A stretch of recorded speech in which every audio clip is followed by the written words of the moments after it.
of thumb is try and keep your guys in contact, in multiple forms of contact. If possible, try and keep them within visual sight or even yelling range of each other, because that's the best form of contact.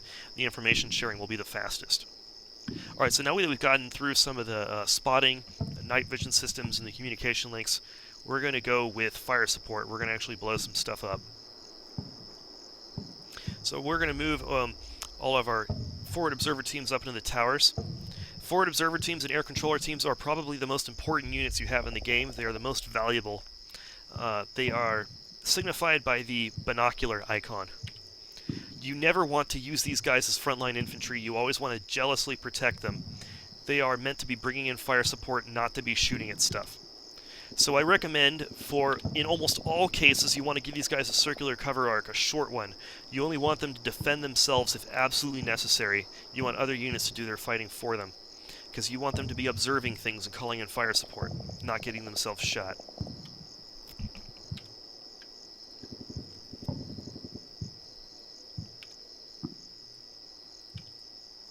So we'll move all these guys up.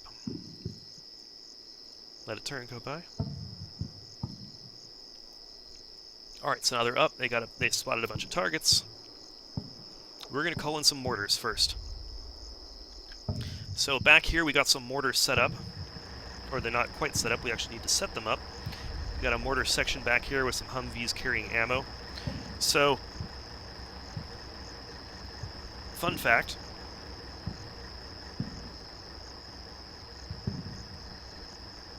These mortars are carrying extra ammunition, which if I jump a guy into the vehicle, we'll actually see that.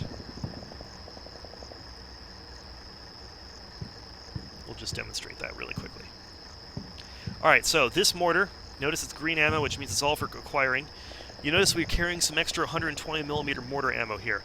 It is sharing this automatically with an adjacent infantry unit without having to acquire it. This is useful for some heavy weapons teams, where you just need to park the vehicle near the weapons team and it'll automatically share the ammo with them without having to jump into the vehicle and acquire it. So you'll see here, the vehicle, the heavy weapon here, it has ammo available over here, and it's got pretty high amounts, like it's got 42 HE rounds. We'll just use that as an example. Let's drive the vehicle away, and then let a turn go by. Notice it now has way less ammo available, because it was automatically ready to draw ammo from the nearby Humvee. So go ahead and reverse that back up and let him grab the ammo again. Alright, so these mortars are not deployed. You obviously need to deploy these before we can use them. So, like I demonstrated before, go to Special Command Panel, hit Deploy Weapon. Deploy time, these are 120mm mortars, they're pretty big, so deploy time is going to be about 1.5 minutes before they're all set up and ready to shoot.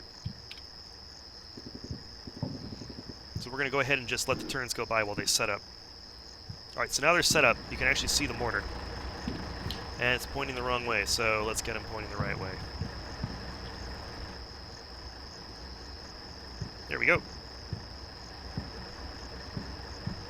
Rocco asks, can the 6-box special equipment panel overflow, or can you scroll in it? It does not scroll, but it's very rare that you actually have a unit that has more than 6 pieces of special equipment.